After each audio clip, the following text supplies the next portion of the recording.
Ladies, gentlemen, and weavers of all ages, welcome to Eternal Strands. This is a particularly unique new title from Yellow Brick Games, in which you play as a weaver, which is a character with multiple different weapon types available to you, and a load of different styles and types of magic to use as well. I'll be avoiding spoiling the game here today as much as possible, so I'll only be showing 3 of the earliest bosses, and some other early content too, but after a good few hours playing this myself, this game is quite a fun time.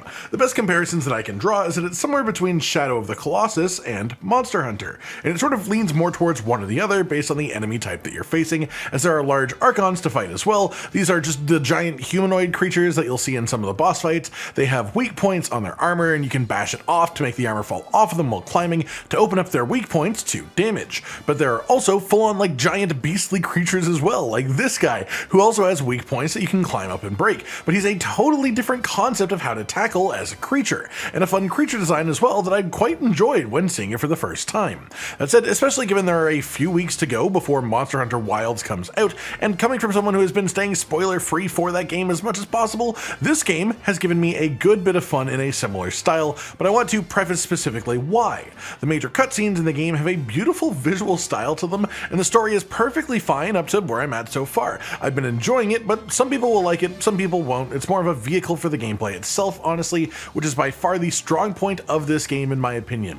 Specifically, I found it a bit hard to be fully precise in this game because part of the nature of its systems means that the physics itself can cause some whoopsies to happen occasionally, but while that can feel a little bit janky at times, that same jankiness rounds back into being a positive when you see the silly stuff that you can do too. Like one of my favorite things to do as a kid in like Star Wars games was to just bully stormtroopers with force powers because it was funny to just throw them into space. In this game, you can straight up pick up little guys and lob them off of cliffs and they just die. It has that exact same feeling and it expands upon it and builds upon it, and it feels like the entire game is designed to just be a set of different sandboxes within which you are able to cause massive amounts of chaos with creative use of especially the magic, but also the weapons themselves and the environment, and they each have their own sort of niche too. But while every enemy type has its sort of weaknesses or things that it's strong against, there are so many different ways you can tackle an encounter in this game that even doing the same boss multiple times on the same map, it will never go the exact same way,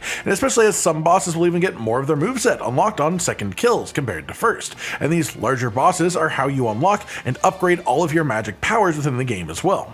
One fun mix of this was when going against the clearly ice-based beast, I started using these little fire elementals that explode when they die, and just using these psychic powers to then lob these fire elementals at the boss. A fun bonus note here as well is that this ice guy is actually on the same map as this first arc. Outside of the actual expeditions themselves, you have a hub area that you build and grow and upgrade over time, and in this area is your blacksmith to craft and upgrade gear, which I do love the system for as well as other NPCs are here too that either have specific functions or are just fun friends that are part of the story too.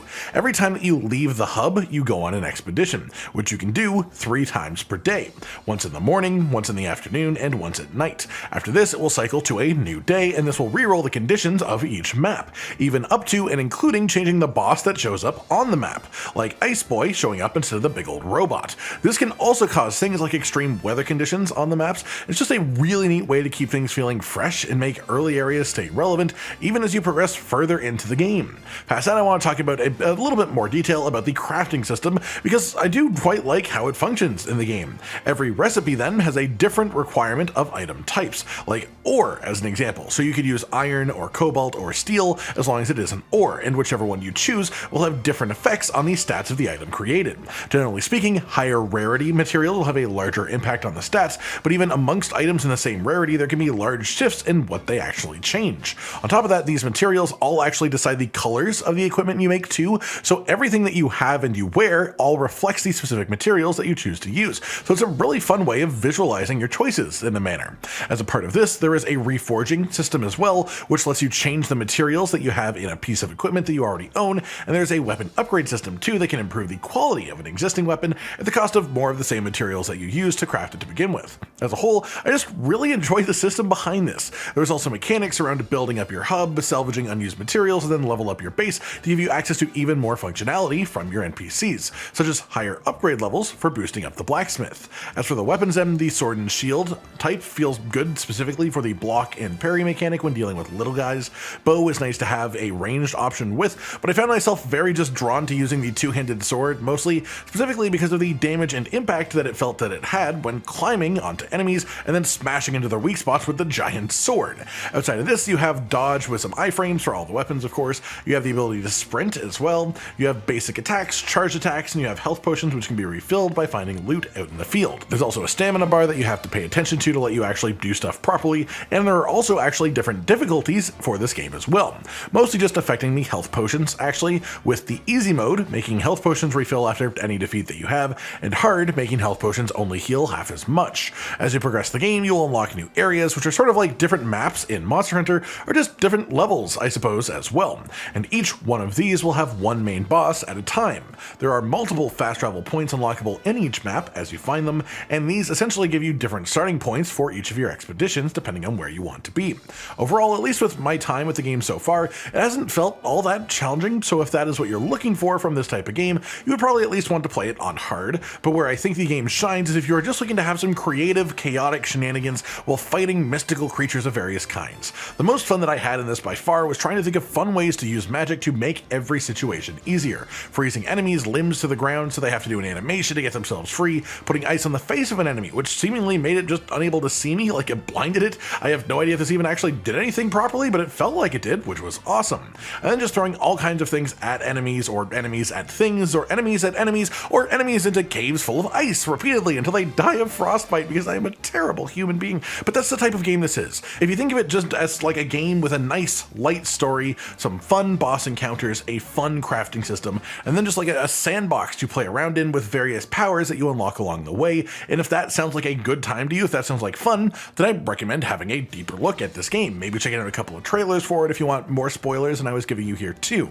That pretty much does it then for today, everyone. A new game, Eternal Strands, that clearly has some Monster Hunter in its DNA, that I've been having some fun with myself recently and wanted to shout out to all of you too to have a look at and see if it's something that you may be interested in yourselves, especially in the wait until the end of February. As well, this game is available on Xbox Game Pass, which is also on PC, so for anyone who already has that subscription, you can check the game out as part of that too. I hope you've all enjoyed this then, everyone, and feel free to leave any of your own thoughts about the game down in the comments below.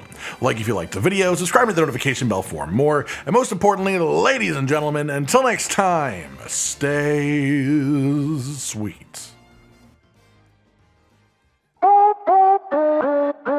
Josh, Cotton, and Hollow with the videos, dropping the humor like a hammer on your tippy toes, bringing entertainment on a daily arrangement to take our insanity and turn it into entertainment. Yes, I said entertainment twice, to reiterate that it is nice to look into your faces on a mostly daily basis when you let us in your homes to make the whole world a stage. Goodbye.